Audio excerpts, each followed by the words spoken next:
Hey, what's up guys? Diesel Doug here, back with another video on the DTF Motorsports YouTube channel. Not doing diesel stuff again today. Today we're doing some more Lincoln content. So just doing an oil change on the vehicle. And last time I did an oil change, I didn't realize this car had those stupid plastic drain valves. So I wanted to do this last time, but it was too late by the time I did the oil change. So we're doing the RONIN drain valve for the oil pan. That way we don't have to keep replacing those stupid plastic drain valves.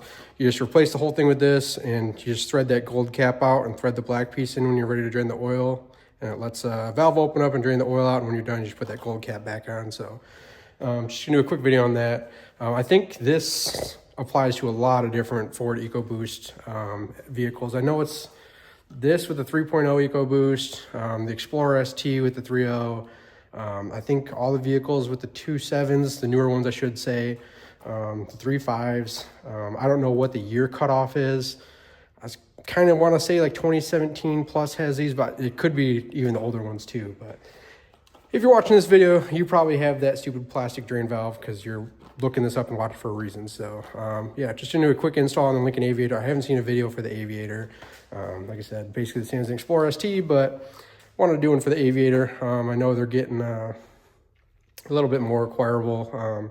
I didn't buy this thing brand new, but they're way too expensive for my blood. But I bought this thing 2 years old and paid like half MSRP. So I know people that are working on vehicles are starting to get their hands on these, and there's not a lot of videos for the Lincoln specifically. So just want to do a quick video on this real quick. And yeah, let's jump into it. All right, so underneath the car, I already removed this little heat shield here. There's a couple 7mm bolts and some plastic push pins. I went ahead and removed those already. So here is that plastic drain valve I'm talking about. This is all covered in oil because I get this vehicle rust proofed every year. It's not actually leaking, but these do leak, and you're supposed to replace this every time. And I didn't feel like doing that, so I seen those upgraded ones available where you can just, insert that drain valve and put the cap back on when you're done. So that's what we're gonna do today. So I'm gonna get the drain pan underneath this, pop this out. It's just like a half turn when you're pulling out at the same time, and then that'll pop out and drain the oil out. And then I'll do a video with the RONIN drain valve installed. All right, so we got the oil drain. I'm gonna go through and rotate the tires real quick.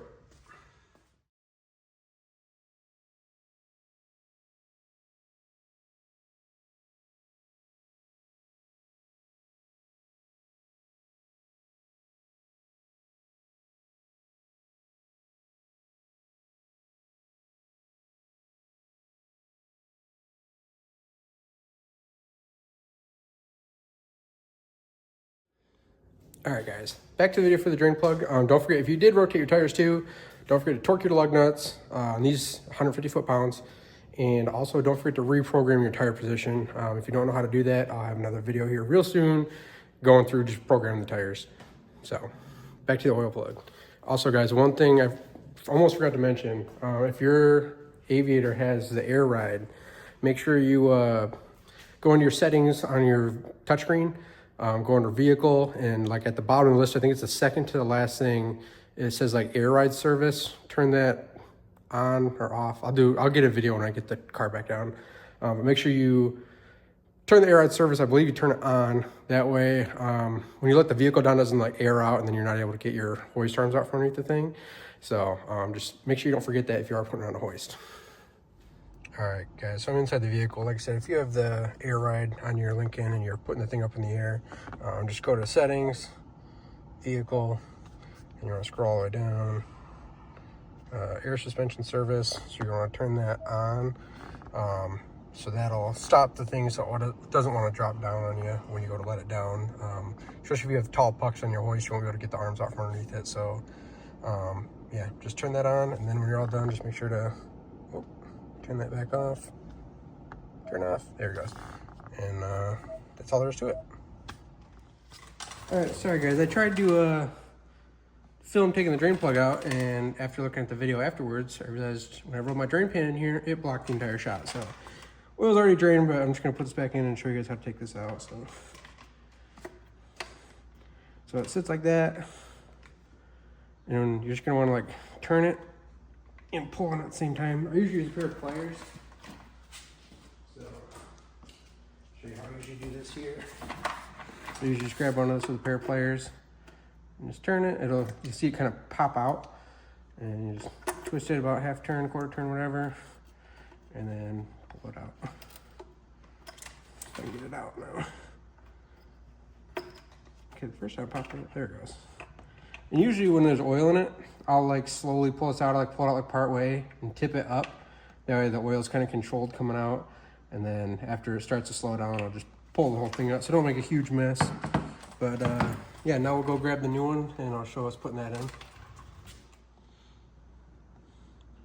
All right guys, so here's our new RONIN drain valve. Got a nice spring wave washer on there.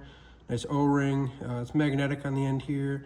So this will be what it looks like when you're not servicing your vehicle. So next time when you go to change your oil, you'll just go ahead and remove this cap. There's a nice O-ring on this cap here too. Make sure you only tighten this by hand. Don't use any tools on it, but kind of see there, it's got a nice O-ring in it. Focus camera, there we go. Nice O-ring in there.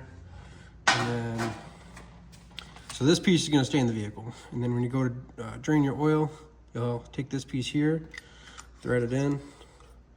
And I'm not sure if we would pick this up on camera, but you'll see this silver part start to rise up. There'll be a blue O-ring that'll get exposed. Yep, so you can see it starting to pop up there. So what that's doing is it's opening that channel. So the oil will be able to flow through the inside of this body and out of this hole here. And then after you're done draining your oil, you'll just remove this piece. That silver piece will come back down in. That O-ring will seal back up against the inside of the body there. Keep that in your car for maintenance in the future so you don't lose it. And then you just reinstall this gold plug here. Like I said, hand tighten only. And that's pretty much all there is to it. So I'll go ahead and throw this in the car real quick. All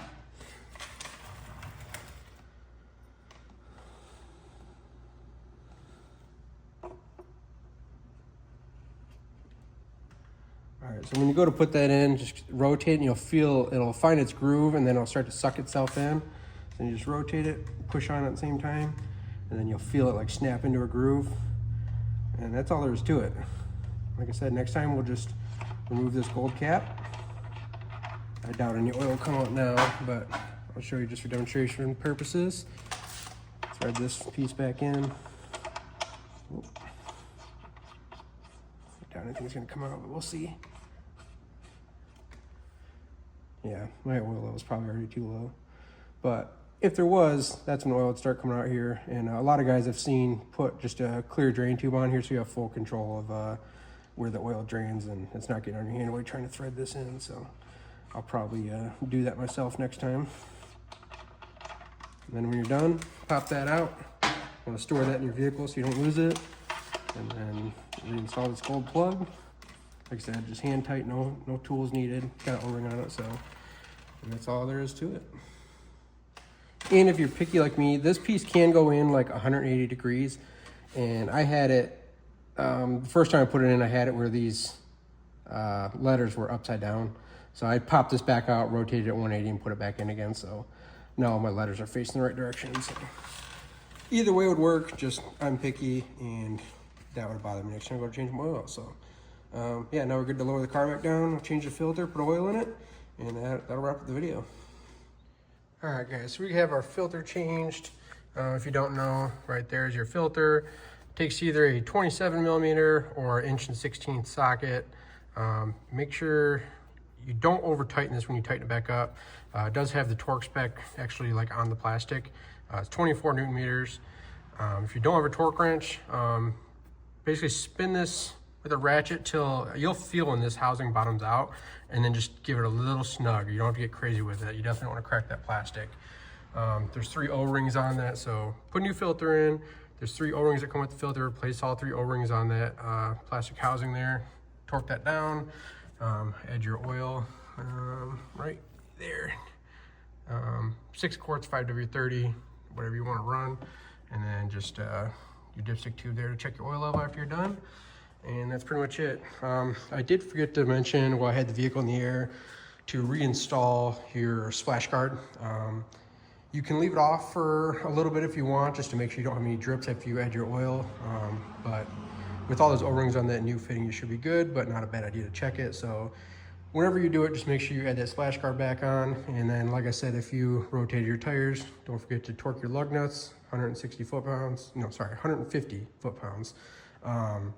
And then also, if you have the tool to relearn your tires, relearn their position, that way you know where your tires are at for your tire pressure monitor system. And if you don't know how to do that, I'll have a video up real soon on how to do that. There's a real cheap tool on Amazon. You can get it for like, I think it's like 10 bucks, and you can relearn your own tires. So, but yeah, that pretty much wraps up the install for this RONIN drain valve. Yeah, guys, so that wraps up the install for the RONIN drain valve on this 3.0 twin turbo EcoBoost Lincoln Aviator. Like I said, there's other videos out there for like the Explorer and F-150s. Just there's not a lot of Lincoln content, and like I said, they're getting more reasonably affordable for people that work on their own stuff. Like I said, if you're buying this thing brand new and paid 80 grand for it, you're probably not working on your own vehicle.